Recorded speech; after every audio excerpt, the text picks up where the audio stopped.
It's William Christopher Ford again at Dragonfest 2018. Meeting all kinds of cool people here, and this is my friend Kennedy, who I just met, but she's got a fascinating story. What style of martial arts do you study? I do Muay Thai kickboxing out of Los Angeles Muay Thai. Okay, how long have you been doing it for?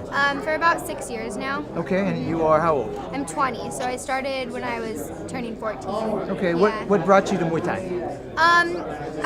I've always been athletic, always into sports, but at the time I just needed something to do. I just moved and it helped me stay out of trouble, honestly. Okay. Yeah, my first coach, I had a female coach and she was a big inspiration to me. And, Okay, what was her name? Her name was Sheila. Okay.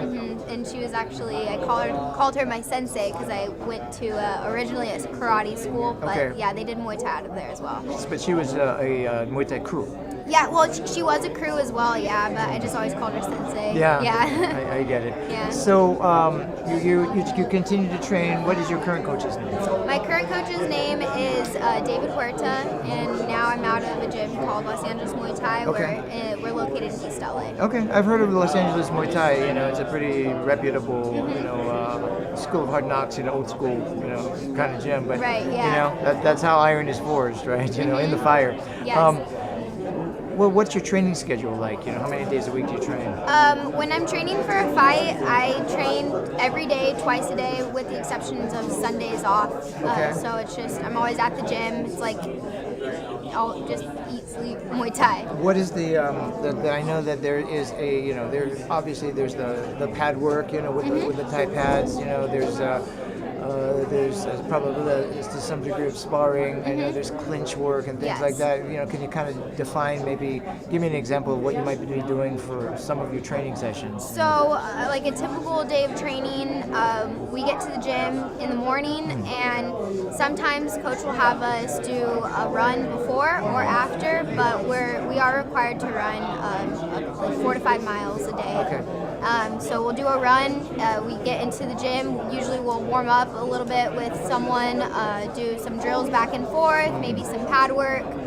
We do sparring. We have Tuesday nights. We have sparring. We have open sparring. So gyms from all over come and they visit us to work with us, and so we'll do sparring a few times a week, maybe.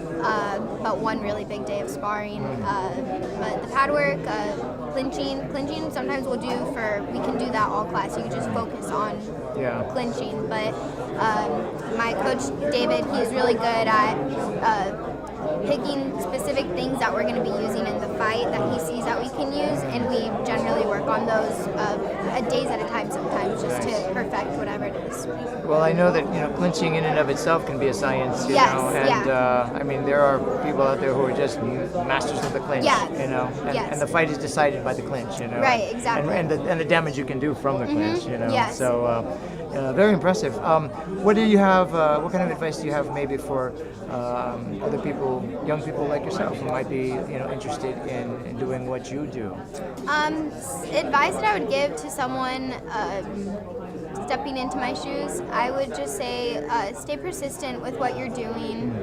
Don't get discouraged at any point. When I first started, it wasn't all wins for me, and don't ever let that discourage you. Sometimes the wins are what make you stronger, and just keep going, and eventually you'll get to where you need to be. Focused completely on whatever your goal is, and you'll get there. Sure. I think sometimes I've learned more from my losses than I have from my wins. Yeah, without a doubt. Some of the losses have actually been wins in my favor only because I've learned so much through them. So, yeah. Well, keep at it. Don't give up. And thank you so much for taking time with thank me. So we have Kennedy, the Dragonfest 2018. Don't mess with her.